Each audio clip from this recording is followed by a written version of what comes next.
Thanks for watching Four Color Commentary. I'm Mark Allen, and been a while since I've done, or been over a week, I think, since I've done a video. Tweaked my back, if I'm just being honest about it, and actually it's not even a back muscle, it's a glute muscle, the gluteus medial, I believe, the smaller muscle at the top of the glutes, and wasn't doing anything in particular. Certainly wasn't squatting. I don't squat anymore. I'm too non-young for that. But no, I was just moving a 45-pound plate from point A to point B, and it happened, and just pulled something. It was quite the humbling experience, because the first time I ever had to ask another person, and it was a younger guy, to clear my machine for me because I couldn't move any more plates. And I even, without even thinking about it, the words "young man" came out of my mouth. I was like, "Young man," and immediately I heard it, and I heard my grandfather. But anyway, that's what happened. So I've been kind of little. It's the first time I can really sit semi-comfortably on this wooden stool that I sit on to do these videos. So anyway, this is a video in for Night Tiger's 2,000 subs contest. He's, of course, Mike is way past 2,000 subs. He's doing this really as a gift, or a love letter, if you will, to the YouTube comic book community. He is giving out quite the prize package, and that's great. Hope somebody's going to get a great package. I'm just using the opportunity to talk about comics and to talk about the hobby, because I so hate to do that. Yeah. So anyway, there was four questions, four things he wanted us to say. First of all, whether we do or do not collect Golden Age comics, and if we don't, why not? If we do, why? Well, of course, anyone who watches my channel knows that though I don't have many, I do collect Golden Age comics.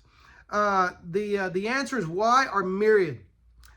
First of all, they are, if you look, not just on eBay and on the internet, but in the wild, if you look and you look enough, they are there and they are affordable. All Golden Age comics are not break your budget comics. I mean, I've bought Golden Age comics for as little as $1, and it can happen. And even if it's the type of comic that you don't generally want, like I don't generally buy funny animal comics, but I would pick up a funny animal comics from the Golden Age for $1 or $2, if nothing else, just to see the ads, because the ads from the Golden Age comics are pretty cool, and just another world, a time when things were much simpler, much cheaper, and just they sold different kinds of things, but than they do today. But where'd I go with that? But anyway, so yeah, that's one reason I collect them, because you can get them. They don't have to break your budget at all. I don't make a lot of money. I'm a minister, so I don't make a lot of money. But I have some Golden Age comics. And the other reason is, as a comic book reader, purveyor, enjoyer, enthusiast for literally most of my 57 years, why wouldn't I collect comics? I am an appreciator of the medium, of its history, okay? And so, Golden Age comics, that's kind of where comics kind of blew up and kind of, became a cultural phenomenon. And so, why wouldn't I buy books from that era of this medium that I love so much? So, yes, I do. I do actively collect Golden Age comics as I'm able. Okay, and don't have nearly as many as Night Tiger. That's why so many of us watch Night Tiger's videos and salivate, and over those videos, over those Golden Age comics that he gets. So it's a lot of fun, because you like to see those books. Okay, so the next question is, what is my favorite era and publisher? All right. Era and publisher. Well, let's take that in reverse order. My favorite publisher has always been, and always will be, I suspect, Marvel Comics. Marvel Comics, when they came onto the scene in 1961 with the Fantastic Four, and then Captain America, and then Spider-Man, and all this, they changed the game. Things on the ground changed, and some can say, well, really, DC changed things, but with the new Flash and with the Justice League, because the Fantastic Four came along as Marvel's answer to the Justice League, because Martin Goodman wanted Stan Lee to do a team book and all that kind of stuff. But I'm telling you, and that is all true. And DC may have been the inspiration, but soon after that, Marvel surpassed them in just as far as cultural phenomenon. I mean, my goodness, just a few years later, Stan Lee was going on college campuses and doing speeches and, doing rap sessions, because Marvel Comics had so influenced so many people, including college students. And I heard tell once, and I wish I could track this down now, but I heard tell once of one of the favorite characters on college campuses, one of the favorite Marvel characters was the Incredible Hulk, because he was seen as so misunderstood. He was really a good-hearted soul, and but he was called a monster, and he was so misunderstood. And many college students, I guess, felt that way at the time in the 60s. 60s was an interesting time.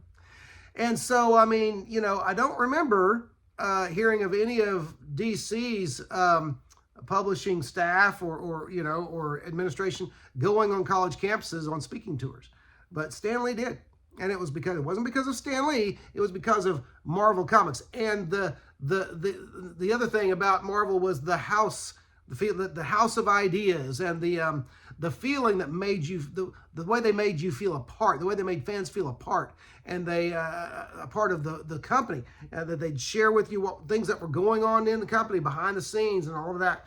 And Stan would be so warm and inviting in his letters columns and that kind of thing. And no other company, to my knowledge, had that to that time. Before that time, although I have a friend, Michael Vance, who I co-wrote Suspended Animation, the online and syndicated column with him for 10 years.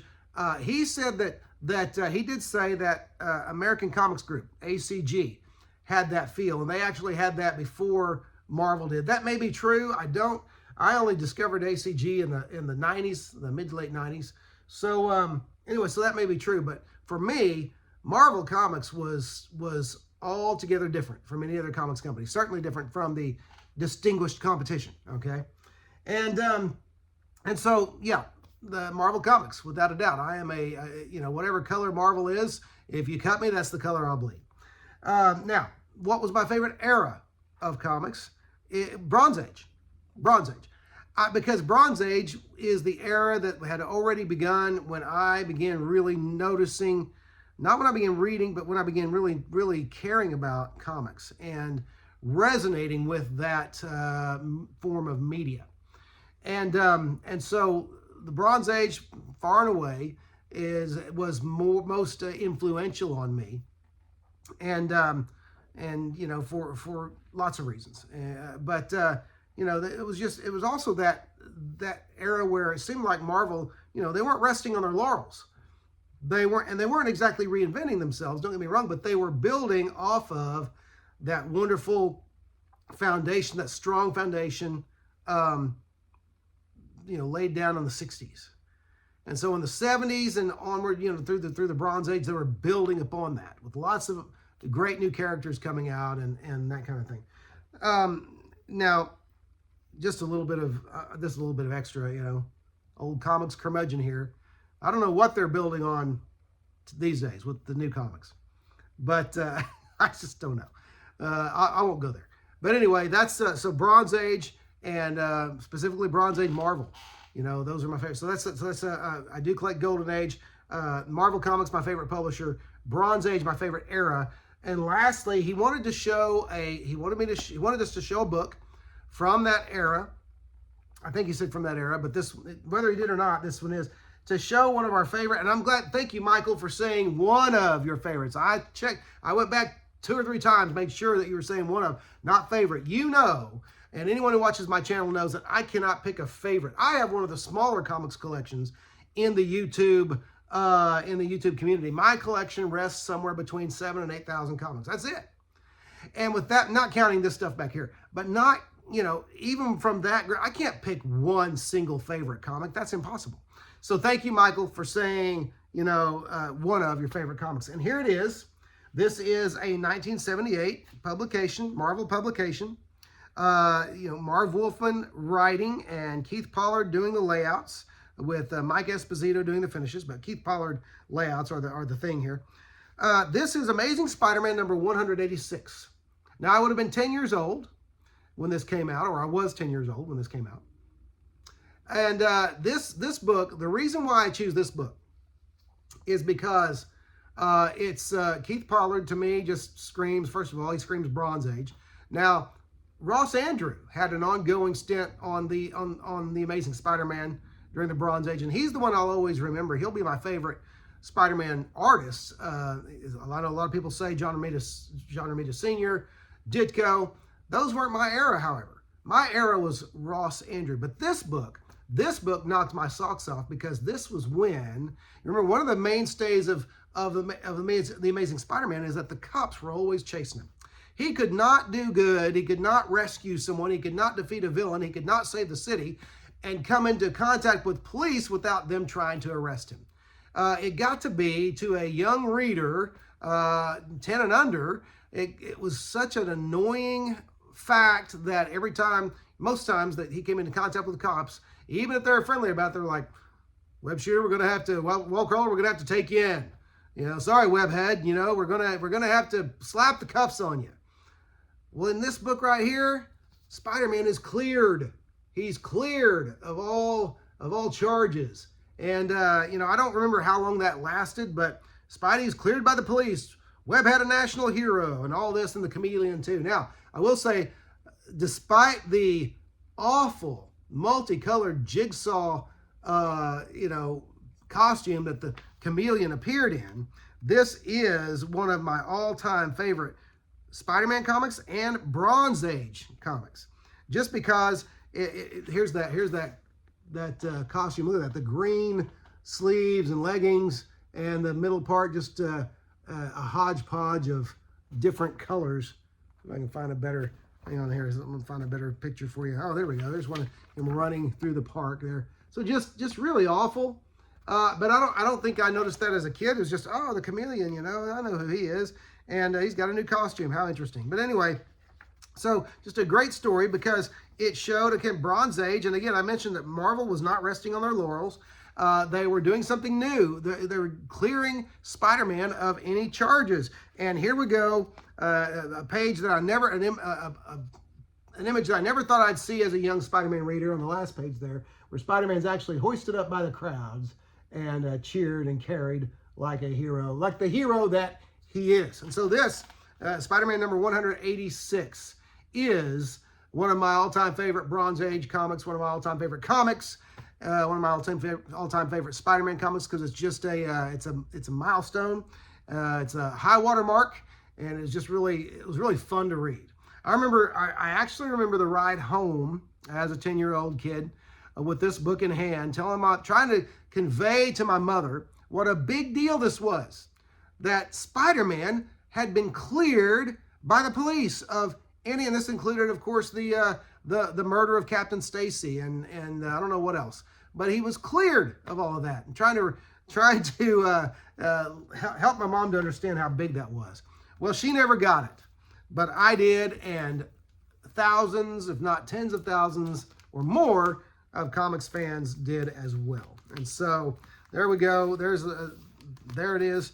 Mike, thanks for the opportunity just to talk about this fun hobby of ours. Opportunity to highlight another one of my favorite books, and there are many of them. But for this reason, for the specs that you laid out, that's what it is. Okay, Amazing Spider-Man number 186 from 1978. But anyway, that's it. Mike, thanks again for the contest, and congratulations on 2,000 subs and more. And whoever gets that prize, it's going to be a great prize. If you haven't yet go see the video. Go look at the video. It's up on his videos. It's his second newest, I believe. And see what all is in this box of comics. My goodness, what a kind gesture for the comic book reading community. But that's it right now. Also, don't forget to put your link to your video in the comments of Mike's 2,000 subscriber contest video. All right. But that's it for now. I'm Mark Allen with Four Colored Commentary. If you haven't, don't forget to comment, like, comment, and subscribe. Especially comment. Thank you to all the subscribers. Thank you to all those who come back regularly and watch. And just appreciate you very much. Be a part of this contest. Just to be a part of the community and to join in on the fun. And we'll see you next video.